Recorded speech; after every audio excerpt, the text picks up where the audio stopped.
আসসালামু আলাইকুম। দেখুন আমি পিঠাগুলো বানানোর সময় হঠাৎ আমার মোবাইলের চার্জটা চলে গেছিল, তাই আমি একসাথে ভিডিওটা করে দেখাতে পারি নাই। প্রথমটা দিছি পার্ট 1, আর আপনাদের যদি বেশি ভালো লাগে দ্বিতীয় পার্টটা আমি বিকালের দিকে দেব। আর প্রথমটা দিছি আজকে দুপুরে, বিকালের দিকে যখন ছাড়বো তখন পার্ট 1টা দেখে নেবেন। আর দেখুন আমি কিভাবে পিঠাগুলো বানাইছি। দেখুন আমি চিকেন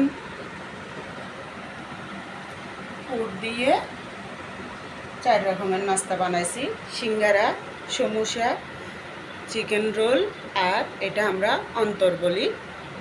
4টা নাস্তা আমি করে নিছি। এভাবে আমি যেভাবে সহজভাবে দেখাই, এভাবে যদি আপনাদের ভালো লাগে, যেভাবে সুবিধা হয় আমি ওইভাবে দেখাই। আপনাদের ভালো লাগলে আপনারাও করে দেখবেন। আমার থেকে যেরকম সুবিধা হয়েছে আমি সেরকম আপনাদেরকেও দেখালাম।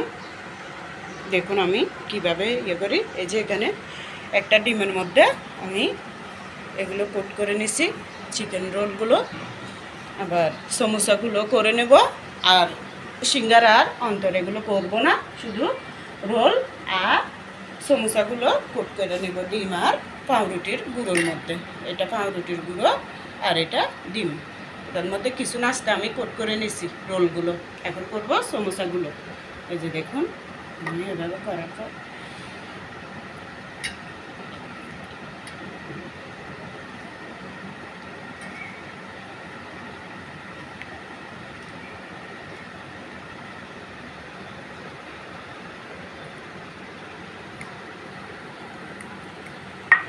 এই যে দেখুন আমি চিকেন রোল আর সমোসাগুলো ডিম আর পাউরুটি গুঁড়োর মতো কোট করে নিছি। এবার আমি ভাজা করার জন্য চলে যাব।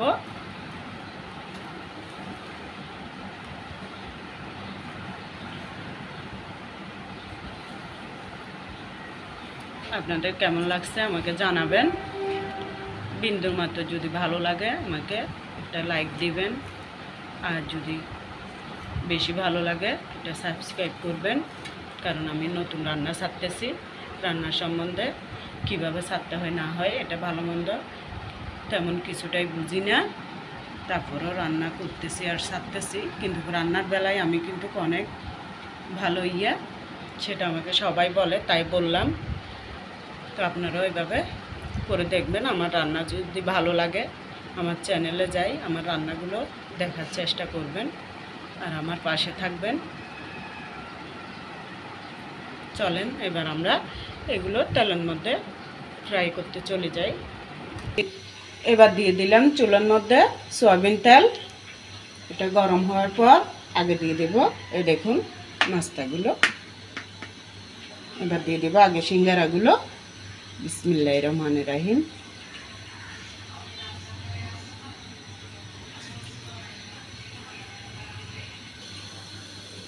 এই যে দেখুন এগুলো আমি মিডিয়াম জালে মাঝারি জালে এগুলো আস্তে আস্তে ভেজে নেব। এই যে দেখুন সিঙ্গারাগুলো ভাজা হয়ে গেছে, আমি এইভাবে করে তুলে নেব। আমি আর বেশি কড়া ভাজা করব না। এবার সিঙ্গারাগুলো হওয়ার পরে দিয়ে দেব এই যে নাস্তা অন্তরগুলো।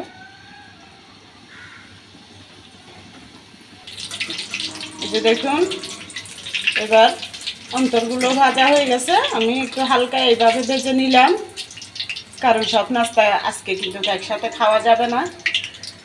আমি একটা নর্মাল রাখি দিলে কোটোর মধ্যে, তো যেদিন খাবো কালকে খাই পরশু খাই 3 দিন পর 1 সপ্তাহ পর খাইলে আমি বের করে হালকা আবার তেলের মধ্যে গরম করে খাওয়া যাবে। আমি সমোসাগুলো দিয়ে দেব।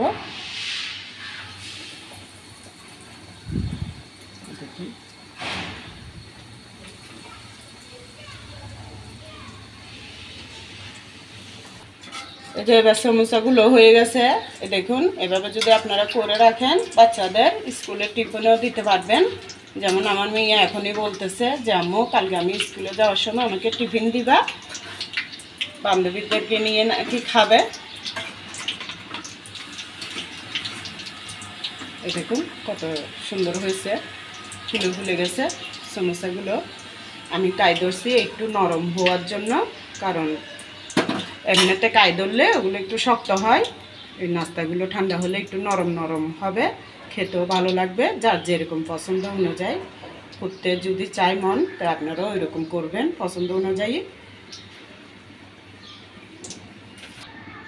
এবার দিয়ে দেব রোলগুলো। বিসমিল্লাহির রহমানির রহিম।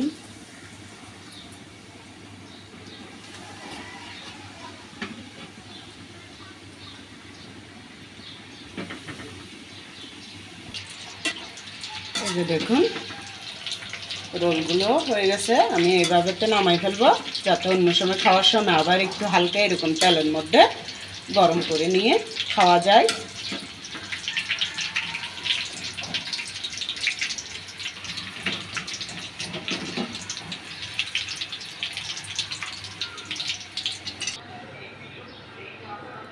এই দেখুন আমার নাস্তা বানানোগুলো হয়ে গেছে। অল্প একটু মুরগির মাংস আর গাজর, আলু একটা, গাজর একটা, এগুলো দিয়ে কত সুন্দর আমি নাস্তা তৈরি করছি। আপনারা যদি পারেন সময় নিয়ে এটা নাস্তাগুলো তৈরি করবেন। দোকানে একটা নাস্তা কিনতে গেলে কত টাকা সেটা আপনারাও জানেন। এভাবে একটু কষ্ট করলে ঘরের মধ্যে অনেক দামি একটা নাস্তা বানানো সম্ভব। তবে আমরা যে যেরকম পারি সেরকমই করে নিই, আপনারাও এরকম করবেন।